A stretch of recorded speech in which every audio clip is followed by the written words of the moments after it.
Hi there, singers. So today we're going to talk about how you can make every minute of your practice session count.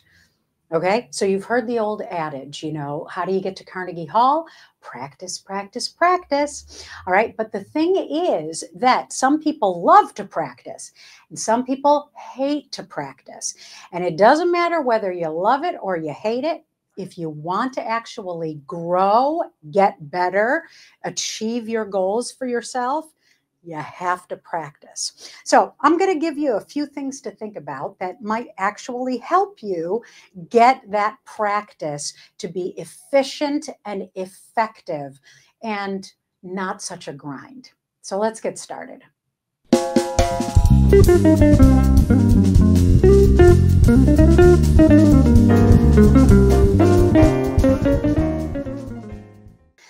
The first thing that you want to do is you want to make sure that you set clear goals for your practice session. Okay?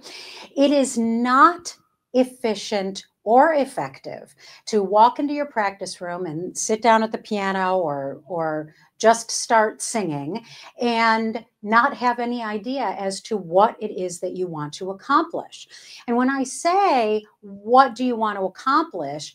I mean that you need to make specific goals like, okay, I am going to memorize the first verse of this song, or I am going to work on this melismatic passage so that I can get every note cleanly and fast, or I am going to figure out the approach to that high note so that I can feel more comfortable with it. Whatever it is, set very clear goals and write those goals down before you actually start so that you know that when you actually start practicing that you put all of your focus into those goals. Okay? The next tip is to make sure that you are warming up effectively. Okay, meaning that you've got to make sure that you're not just walking in and starting to sing your hardest passage or your highest note or whatever on a completely cold voice. If you sing on a completely cold voice, your practice session is not going to achieve the results that you want because you're going to tire out quickly and easily.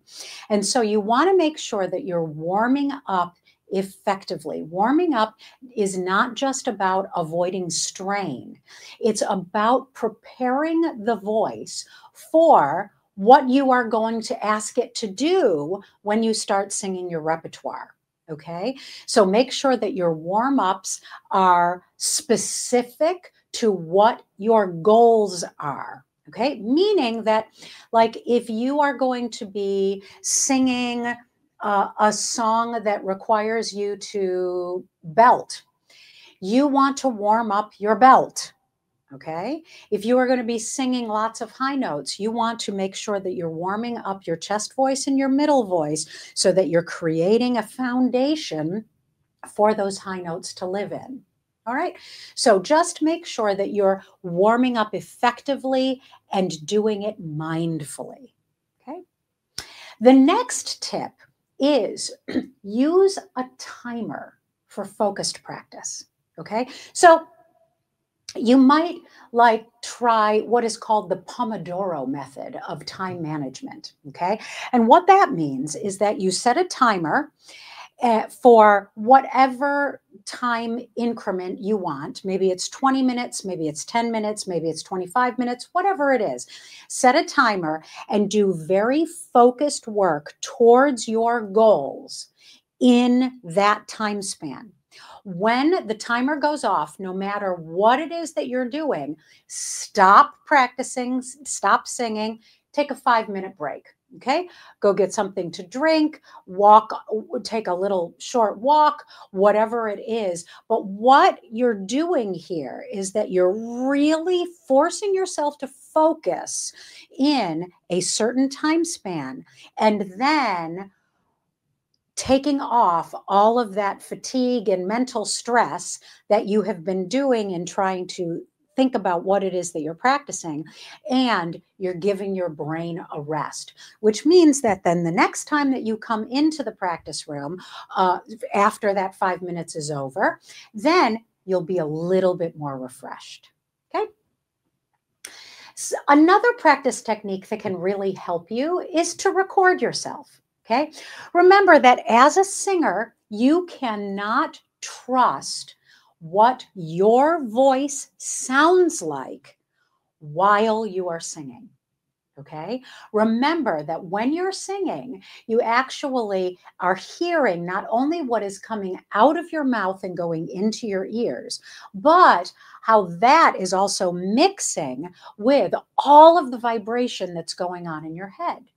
So the thing is that you can't actually hear your voice as you're singing the way the rest of the world hears it. So what you can do is, if you record yourself, then you can go back and check and see if you are achieving the desired results in your tone. Okay? Because on the recording is going to represent what you actually sound like. Okay, so record yourself for help. And finally, what I will say is you need to reflect and adjust. So that means that after each session, you have, first of all, before the session, you have set your goals, right? So what you want to do after the session is just jot down whether or not you achieved those goals. How did it go? Did you fix what you wanted to fix? Did you not fix what you wanted to fix? Did you realize that there was something else that you really needed to do in order to achieve the original goal? Whatever it is, jot down what worked and what didn't. Okay. And then what you wrote there is going to inform you as to what to do in your next session. Okay, so writing things down is very, very helpful. And it also helps you track your progress. And that's real important in this singing journey. So, to recap, set clear goals, warm up, use a timer, record yourself, and then write down your reflections on your practice session.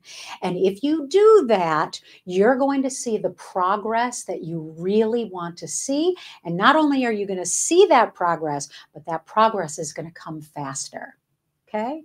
So if you liked this video, give me a thumbs up underneath it. And if you like this video and you want some more tips and help to help you on this singing journey, subscribe to my channel. I've got 2 videos every week that can help you achieve all of your singing goals. Until next time.